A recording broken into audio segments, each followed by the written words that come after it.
À l'ouest de la Guyane, les rives françaises du Maroni accueillent les Boni depuis plus de 2 siècles. Ces Guyanais, issus du marronnage, sont établis aujourd'hui dans des villages autour de 4 communes, Maripasoula, Papaïcheton, Apatou et Saint-Laurent.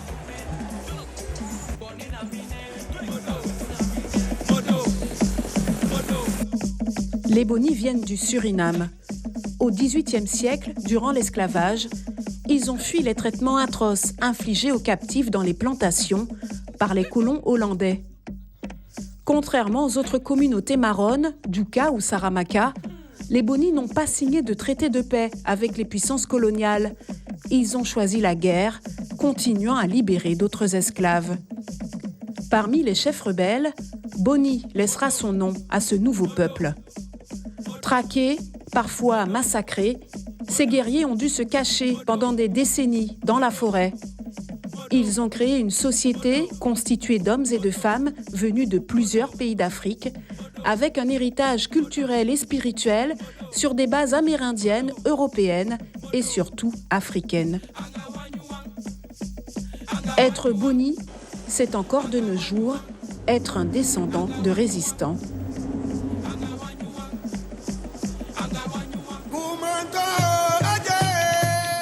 Papaïcheton. La commune est le lieu de résidence du Grand Man, le chef spirituel des Boni, depuis 1967. Depuis, elle a le statut de capitale du pays Boni, une fierté pour ses habitants, dont Carlos Adaoudé. La maison de l'artiste est aussi son atelier. Carlos est Mbéman, un spécialiste de la sculpture et de la peinture des Bushinengué, littéralement les hommes de la forêt. Alors des fois les gens ils passent dans la rue et ils disent mais pourquoi t'as mis un lit aussi haut pour le bébé? Je dis mais quel bébé quoi? Mais le petit bébé. Pourquoi t'as mis un petit lit comme ça en haut si c'est pas un bébé? Je dis mais venez voir mes bébés, vous verrez bien. Ces bébés, ce sont ses toiles. Pendant 4 mois, Carlos n'a pas cessé de créer. Il va partir à Abidjan pour une exposition, un voyage avec une délégation Boni à l'invitation du gouvernement ivoirien. Un retour aux sources, mais aussi un moyen pour lui de présenter son art issu du marronnage. Je suis de la 6e génération des Tembéman, côté paternel. J'ai fait 17 ans de recherche sur la symbolique et l'origine et toutes sortes de choses en relation avec l'art Tembé. Ça m'a permis de rassembler un peu plus de 148 symboles qui ont approximativement les mêmes définitions dans toutes les communautés Bushinengué en fait. Et ça vient d'Afrique? Le côté géométrique, oui.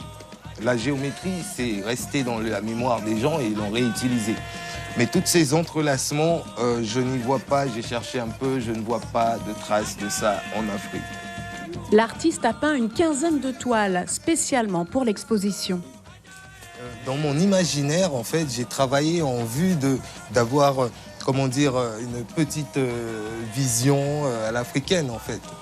Nous avons créé une société bien structurée, nous avons continué à évoluer, nous avons créé des choses. Mis à part ça, nous avons créé d'autres choses aussi. À 36 ans, Carlos est un gardien de la tradition artistique, spirituelle, mais il est aussi Bushidata. Il pratique la médecine traditionnelle. Et à Papaïcheton, d'autres jeunes ont aussi décidé de prendre la relève. C'est le cas de Christophe Joseph, enseignant dans la commune. Il apprend lui aussi l'art Tembé. Christophe est content que Carlos aille en Côte d'Ivoire, mais pour lui, l'Afrique n'est ni un rêve, ni une terre promise.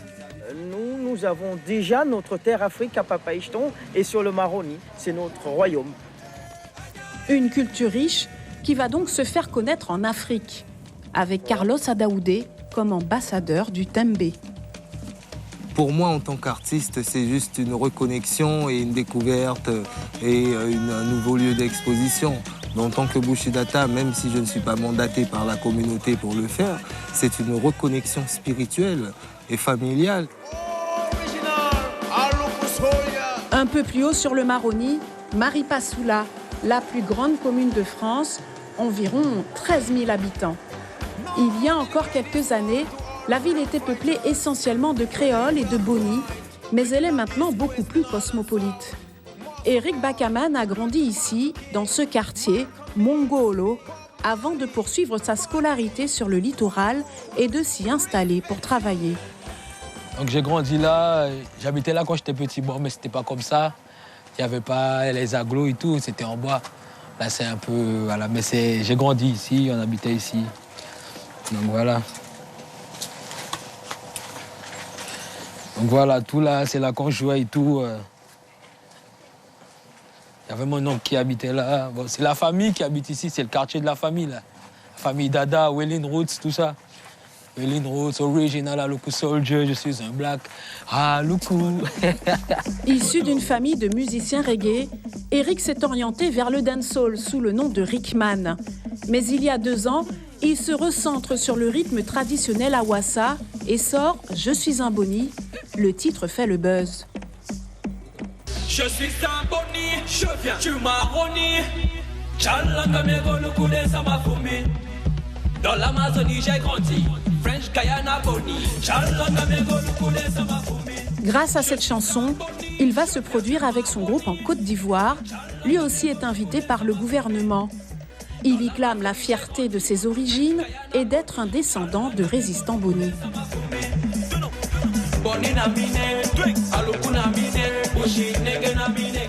Dieu aussi de ne pas lâcher, je n'ai pas lâché la culture Bushinengue parce que c'est une très belle richesse. Il ne faut pas lâcher ça parce que c'est les ancêtres qui se sont battus pour garder ça. Et là maintenant, il y a beaucoup, ils délaissent ça parce qu'ils disent que c'est pas bien. Dans la chanson, vous parlez notamment de retourner en Afrique. Donc c'est quoi le lien entre le Boni et l'Afrique? Nos ancêtres, quand ils sont arrivés, ils ne sont pas restés longtemps, ils se sont enfuis tout de suite avec tout en fait. Donc ils ont gardé une grande partie. Donc mais je me dis, est-ce qu'on va retrouver la même chose là-bas, vraiment comme nous ici? Comme nous, parce qu'ici c'est toujours présent en fait. Depuis décembre 2018, Rickman a démissionné de son poste de chauffeur-livreur à Cayenne pour revenir s'installer à Maripasoula. À 34 ans, il est devenu chef d'entreprise et a ouvert une salle de sport. Juste à côté, il vient d'inaugurer un petit restaurant où les clients se mêlent aux amis. C'est un rendez-vous pour beaucoup de jeunes de la ville et le chanteur fait leur fierté. Le monde a le droit en fait de voir en fait enfin la communauté Boni, ce qu'est la communauté Boni en fait, que c'est pas juste des gens en fait qui habitent sur le long du fleuve, que c'est pas juste des gens en fait qui habitent dans la forêt amazonienne en Guyane. Non en fait, c'est plus que ça en fait, c'est une culture africaine qui s'est retrouvée là en fait avec toute une histoire derrière. Une histoire et une culture portée également par Ornika Apayaka. La jeune enseignante de 25 ans danse l'Awassa et la Léké. Elle fera partie du voyage en Côte d'Ivoire avec Rickman. C'est un passant du complet jour même. Et comment vous imaginez que c'est là-bas? Non, je pense que déjà la population, ça doit peut-être être comme Maripasoula.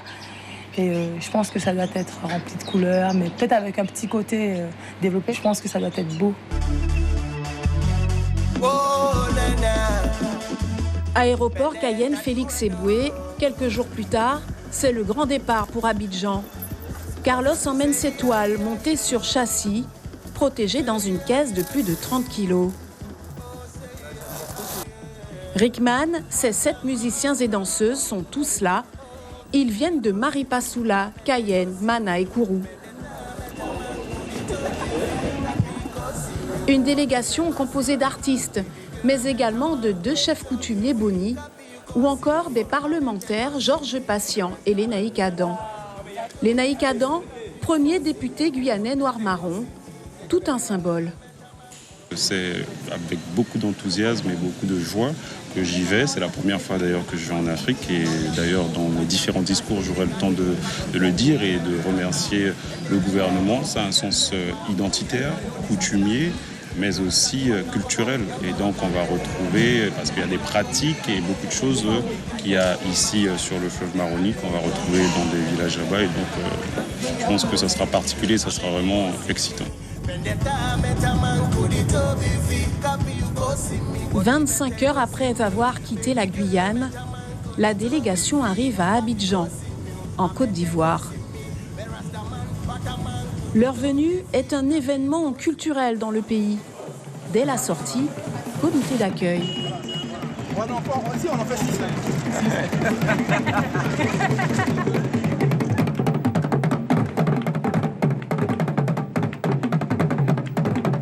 Je m'y attendais pas à un tel accueil en fait, avec le rythme du tambour et tout. Ça y est, l'échange culturel a commencé là. Ah, ça a commencé là et ah ouais, c'est magnifique. Le lendemain, conférence de presse à l'hôtel où est hébergée la délégation. Toute la presse ivoirienne est présente. Cette visite est entièrement financée par le gouvernement du pays. 100 millions de francs CFA investis, environ 150 000 euros, pour la première édition des Journées mémorielles internationales de la route de l'esclave. Ce serait important que nous essayions aussi, à leur côté, de retrouver des choses de l'Afrique que nous avons perdues. Et ça, c'est très important. Serge Billet a porté ce projet. Le journaliste d'origine ivoirienne est installé en Martinique, mais il a vécu en Guyane. Il y a 25 ans déjà, il emmenait un groupe de Boni d'Apatou en Côte d'Ivoire pour un échange culturel. Depuis, il rêvait d'y revenir avec une délégation de la nouvelle génération. L'an dernier, Serge Billet sortait son nouveau livre, Boni, puis il a été nommé pour 2 ans délégué anti-Guyane de la route de l'esclave par le ministre de la Culture ivoirien. Le projet a donc abouti en 2019. Il y a 1 an, j'ai sollicité donc à nouveau un ministre que je connaissais en lui disant que c'était important qu'on arrivait à un stade de notre réflexion, dans notre vision de l'histoire, qui devait faire en sorte qu'on puisse nous-mêmes nous réapproprier certaines choses, et notamment nos relations les uns avec les autres. Et il a compris, et c'est là qu'il a commencé donc, à abonder dans mon sens et à solliciter le président de la République. On a eu donc quelques moyens pour pouvoir donc, organiser ce projet. Premier contact. Les Guyanais découvrent le pays en bus. La Côte d'Ivoire compte 25 millions d'habitants. Le programme prévoit des arrêts protocolaires, comme à la préfecture d'Aboisseau, où les attendent déjà les ministres de la Culture et de la Francophonie, celui de la Santé et du Tourisme. Car le point d'orgue de la journée, c'est Krinjabo, une petite ville à quelques kilomètres de là. Ici, nous sommes à une 50aine de kilomètres de la frontière du Ghana, chez le roi du Saint-Louis, Nanan Amon Ndoufou V. Il règne depuis 2005 sur une centaine de villages. Krinjabo est le siège d'un des plus importants royaumes akans de Côte d'Ivoire, dont les Boni sont en partie issus. Nous avons 2 origines très clairement identifiées ivoiriennes chez les Boni. C'est à la fois chez les Ani et chez les Baouli.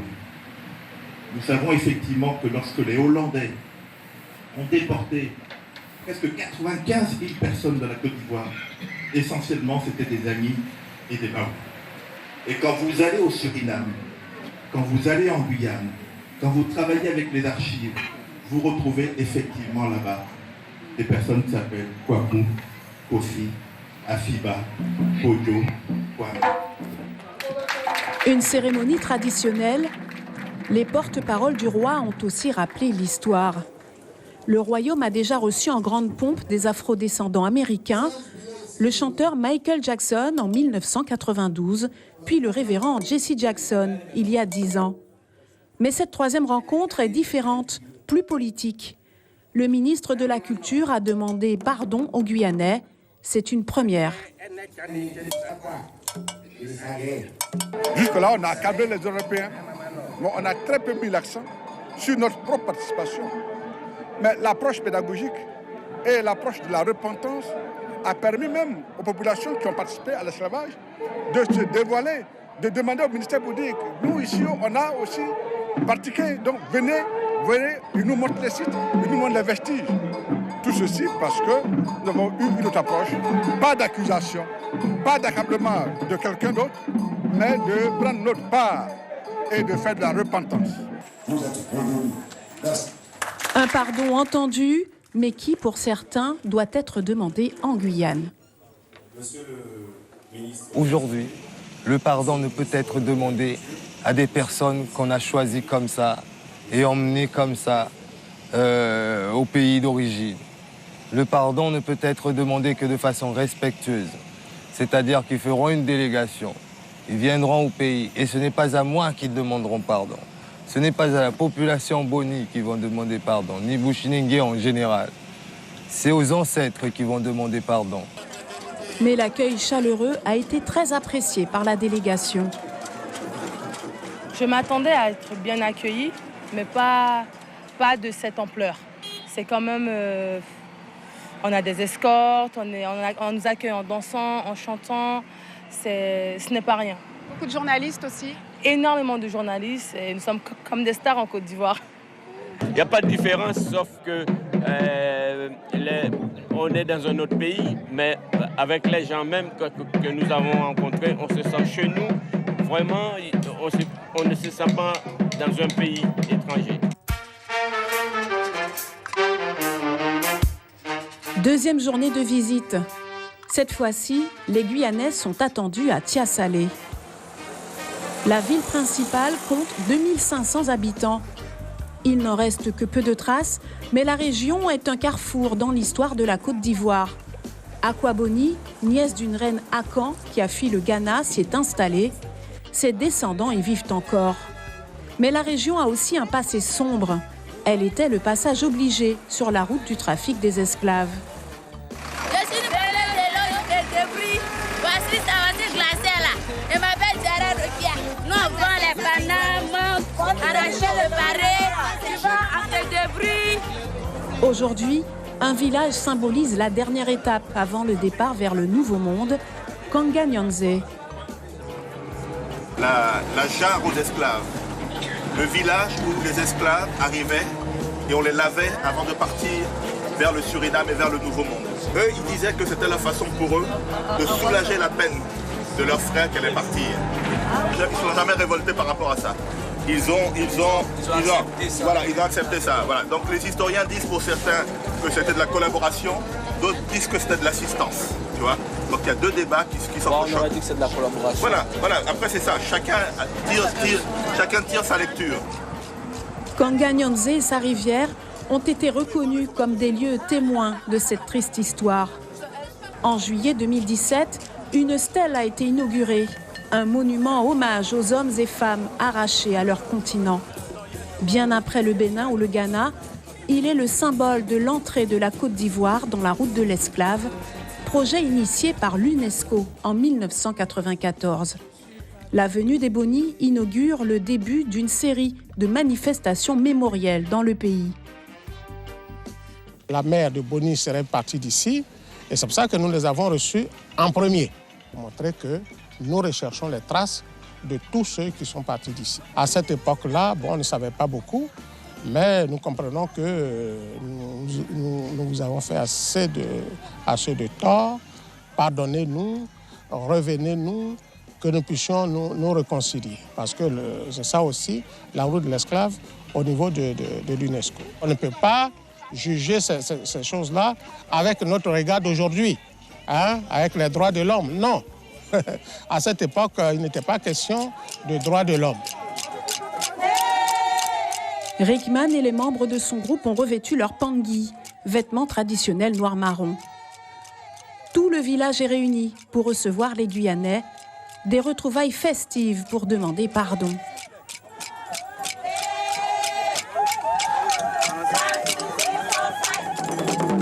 Surprise de taille, le député Lénaïk Adam, présenté comme chef de délégation, est couronné. Il reçoit le titre de chef Amoa Golé. Et on va vous remettre ici les attributs de chef. C'est la couronne qui vous distingue parmi tous les autres chefs. Et c'est que vous n'êtes plus le même. C'est une fierté pour moi de pouvoir aujourd'hui dire que je suis chef et j'ai apparemment reçu le nom du fondateur du village et donc c'est génial. Et vous ne vous y attendiez pas du tout? Je ne m'attendais pas du tout à ça et peut-être même que je ferais un certain nombre de jaloux parce que c'est beaucoup d'honneur et c'est beaucoup de choses et donc franchement c'est extraordinaire. En commun, le rythme des percussions, mais aussi cette danse guerrière exécutée par un groupe de la région. Impossible pour Rickman et ses danseuses de ne pas participer. J'avais rêvé de ça et ça se réalise et Et je suis très content et ça va marquer l'histoire des Boni. Voilà, ça va marquer l'histoire. Retour aux sources et voilà. Ils ont demandé pardon par rapport à ce qui s'est passé. Donc tout n'est pas encore vraiment effacé, mais c'est en cours. Mais le moment fort, c'est le bain dans le Bodo, la rivière de Kanga-Nyanze. Ceux qui le souhaitent sont purifiés. Le cours d'eau aurait des vertus mystiques et c'est ici même que les habitants du village lavaient les captifs en partance pour les colonies. Un moment douloureux pour Hickman. Certains esclaves du Suriname sont passés ici.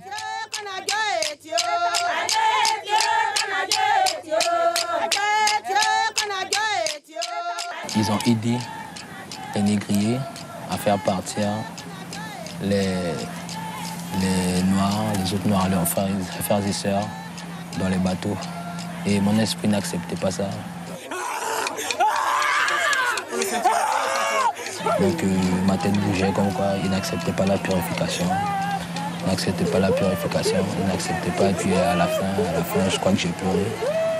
Des larmes de tristesse. Viens, on va voir. Ah, ils nous ont fait du mal. Ils nous ont fait du mal. Quand on a été voir le roi, mais quand le tambour jouait, je ressentais déjà qu'il y avait quelque chose qui voulait se manifester. L'esprit attendu qu'on arrive près du fleuve pour se manifester en fait. Et l'esprit des anciens qui n'a pas voulu, et voilà. Mais c'est une très bonne chose ce qu'ils ont fait là, à vouloir demander pardon, parce que nous pourrons nous réunir et discuter ensemble et avancer entre les Noirs d'ici et les Noirs de l'Amérique du Sud et un peu partout dans le monde. À peine remis de leurs émotions, les Guyanais sont accueillis en fanfare dans un quartier de Tia-Salé, fief de la famille Boni. Elle a fait souche ici depuis près de 3 siècles et descend des Akans, comme une partie des Noirs marrons. Toute la famille est là, comme Danielle Boni-Clavry, ancienne ministre, déjà présente il y a 25 ans pour recevoir les Guyanais, emmenés par Serge Billet. Un lien consolidé aujourd'hui. Plus de 400 ans après, nous voilà ici face à face. Plus de 400 ans après, nous voilà ici entre nous Boni. Sous l'œil bienveillant des anciens, les Boni de Guyane rendent hommage à leurs lointains cousins ivoiriens. Nouvelle génération et ancienne réunies dans la danse.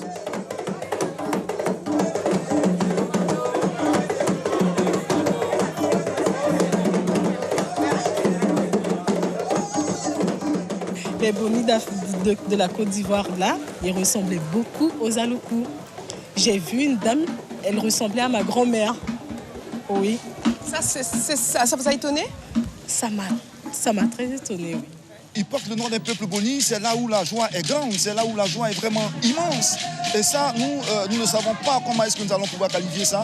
La seule façon vraiment de matérialiser ça, c'est de se déplacer jusqu'en Guyane. Retour à Abidjan. Carlos Adaoudé n'est pas allé à Kanga-Nyanze.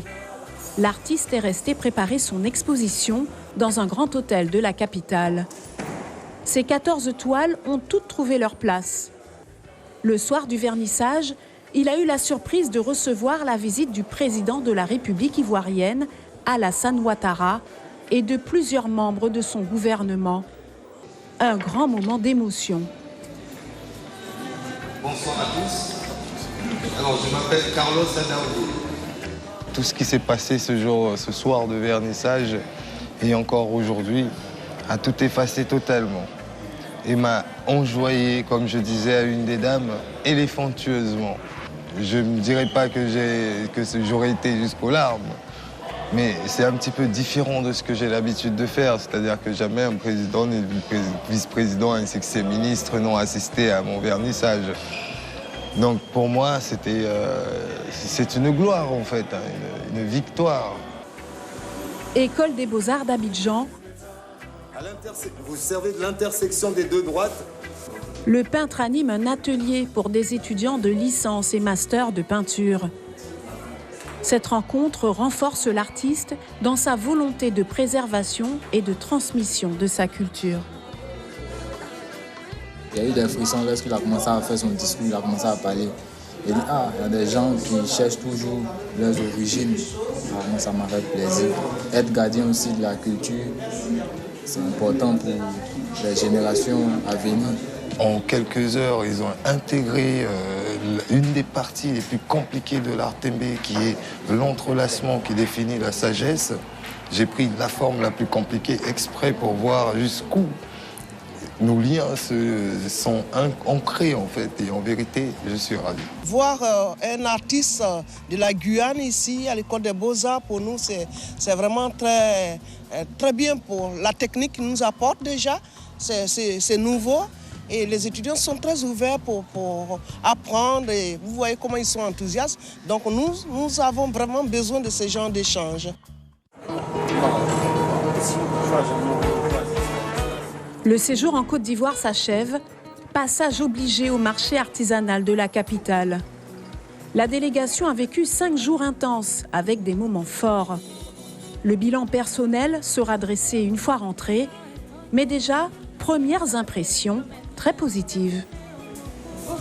C'est un beau pays. J'ai vu qu'il y a des hauts et des bas. On dit que la Guyane est pauvre, la Guyane est moche, mais par rapport à ce que j'ai vu ici, la Guyane est un très, très beau pays. Parce que ce que je vois ici, les gens travaillent à dur labeur pour pouvoir gagner un petit quelque chose pour la journée, quoi.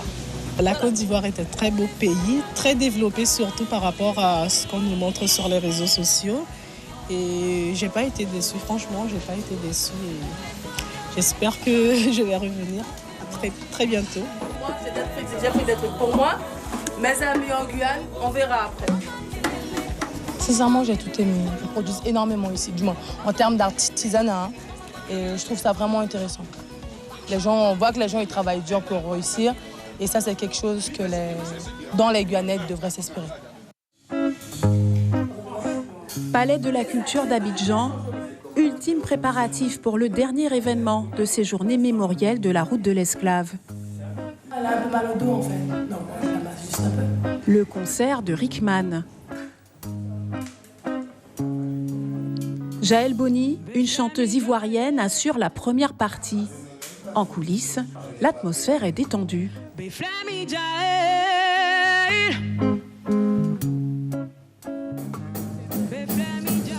Bonsoir tout le monde. Enfin, c'est le moment. Pendant plus d'1 heure, Rickman, Carlos et tous les autres vont tout donner. Nous sommes Africains avant toute chose. Nous avons campé sur cette position durant des siècles. Je ne pense pas que quoi que ce soit puisse nous faire changer d'avis. Il faut absolument une suite. Nous reviendrons bien sûr, mais il faudra vraiment qu'on renoue les liens. Nous avons besoin de nos frères et nos frères ont besoin de nous. Dans l'Amazonie, j'ai grandi. En fait, je dis, je suis heureux, je vais du Maroni. De temps en temps, je vais voir mon peuple. Et là, je suis venu voir mon peuple en Afrique. Et je suis vraiment content, j'ai retrouvé les miens. On s'est éclaté sur scène, ça s'est très bien passé.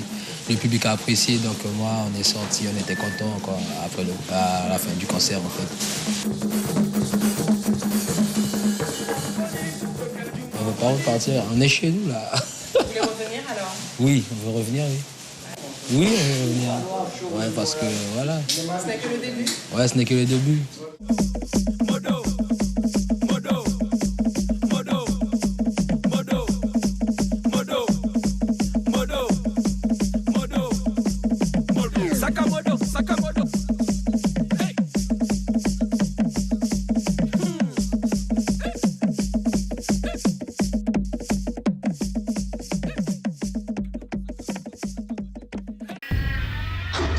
Suivez l'info sur Guyana Première, télé, radio et internet.